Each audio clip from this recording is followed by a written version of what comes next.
really like swimming. It makes me really happy. Swimming makes me happy. My grandmother started taking me to the casino once a week to swim in the pool, and I eventually got comfortable in the water, and my grandma told my mom, she's like, hey, she's pretty good. So they started taking me to Creston during the summer, where I started getting into swimming, and then I joined their team down there. And I was terrified. I was still terrified of swimming, and I would do nothing more than a 50. Didn't have very good connection with my coach or my teammates, and I was kind of getting into a slump when it came to my swimming. When COVID hit, the Creston YMCA shut down, and they had to close down their pool. So I still wanted to do swimming, and Osceola to Indianola was the same distance as Osceola to Creston.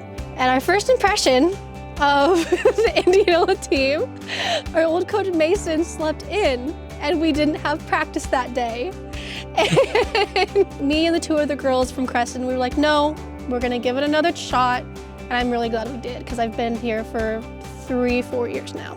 For my coaches, the impact they had, Mason, he said I was too country for him to coach me.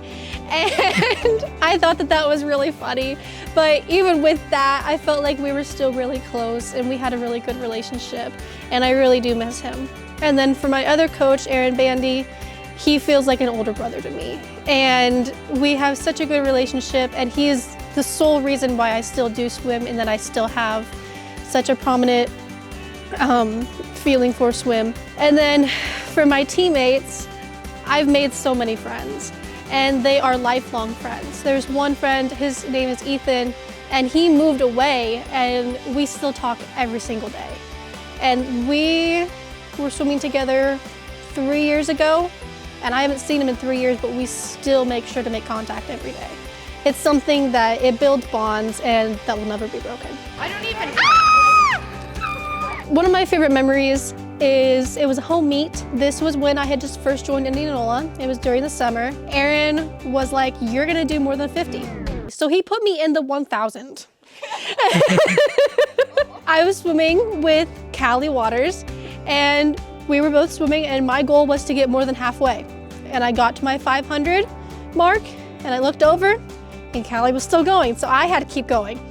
So we both finished the 1,000. We were both short of breath. We were both so scared, but we did it. And then after that, we all went to Pizza Ranch, and we had dinner, and it was just such an amazing time.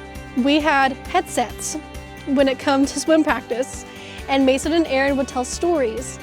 And I remember Mason singing, I think. You could call that singing. And Aaron was always telling dad jokes, and Kaylee and I were always in the middle of the pool about drowning, choking on water. Because they were so bad. I didn't do high school swim until my senior year. I wanted to join the team, but it just didn't work out with the school. In my senior year, I talked to my mother and I begged her and I said, even though I am in so many other activities, I'm going to do this. I'm going to make this work, because it's been something I've wanted to do since the beginning of high school. And I knew that with Aaron being the new head coach for the Indianola team, for the high school team, I knew I could do this, and I knew that he would work with me, and I knew that I'd be strong enough to complete this. If someone were to ask me why their kids should do swimming, I would say that it is such a valuable thing in a person's life. And if they want to be active and they want to be part of a family, I feel like swimming is the safest environment for that. So I wanted to do swimming for so long because, one, it's just a really healthy sport. There's a lot of self-discipline within the sport, and there was such a good bond between coaches and other swimmers, and it's definitely something that has become a really important part of my life. He's a silly goober. He's silly goober.